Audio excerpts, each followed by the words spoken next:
Hey everybody, welcome to another After Effects CS6 tutorial. I'm your host, Buddy Blackford, and in this tutorial we're going to be learning about making motion paths in 3D.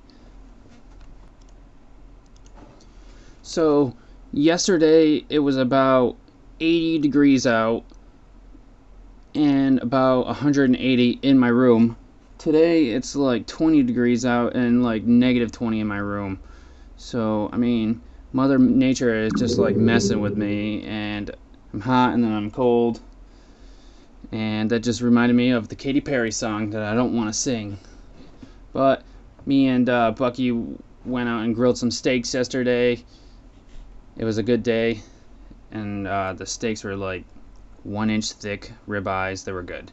So let's mainly just get on with the tutorial. I just want to give you like an update on him because you guys keep on asking where he is. So that's just a quick update. You guys will see him in a little while. He's working on his new website. So let's get on with the tutorial. So making a motion path in 3D is similar to making a motion path in 2D. Except for there's another axis you need to worry about, which is the Z. That's this blue one right here. Now I'm going to switch to my selection tool, and to work efficiently while you're in 3D mode, you're going to want to remember to use the hotkeys for your tools.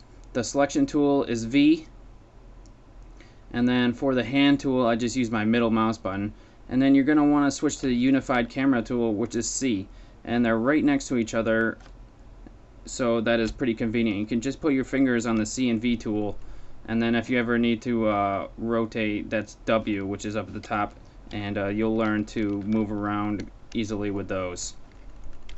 Personally, I put my index finger on the F key because it has that little stub on it, and then I remember where the tools are, just like I'm typing without looking at the keyboard.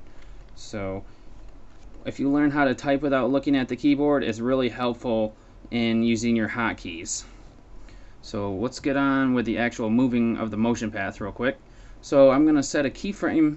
I'm going to have my position open. I'm going to set a keyframe on the first frame. And right now I'm in my custom view, and I'm going to want to move him back and around the view. So let's move up a second, and then we'll move him around, and then I gotta move him back, and then I'm gonna move up a few more seconds. I just want to make like a simple arch.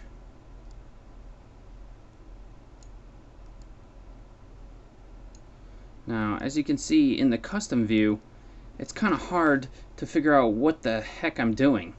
Can you even tell what's going on, really? You can kind of see that he moves back a lot, but I'm not getting any good fine-tuning. So let me switch to my camera. And look, this is not what I wanted at all.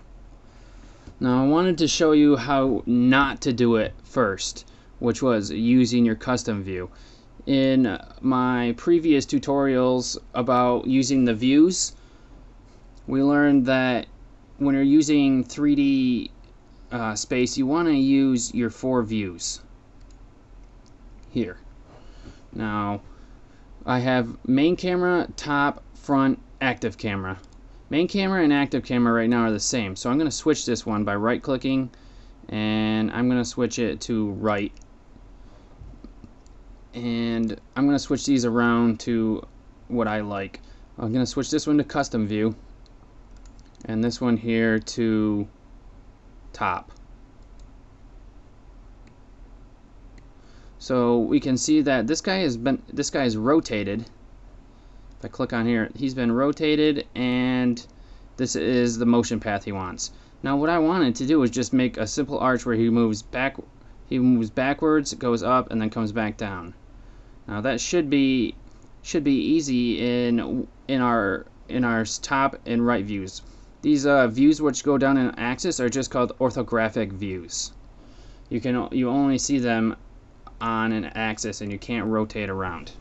So let's delete our keyframes here. And in our custom view, we couldn't tell that he was rotated because of the way we had our camera. So let's go back to our main camera here and rotate him to what we want him to be at. Oh, I need to click on the rotation tool here. There we go. Now he is at 44.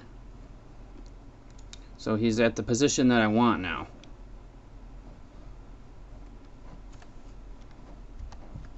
Oops. So now I can press P to bring up my position and then start animating.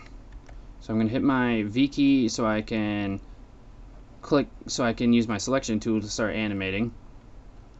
And this is the main camera. I'm going to use the top view here. I'm going to move him back.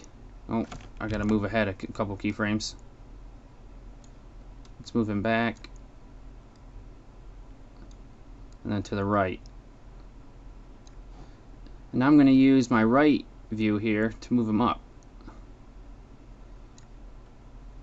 And I'm going to keep him in view using this main camera here.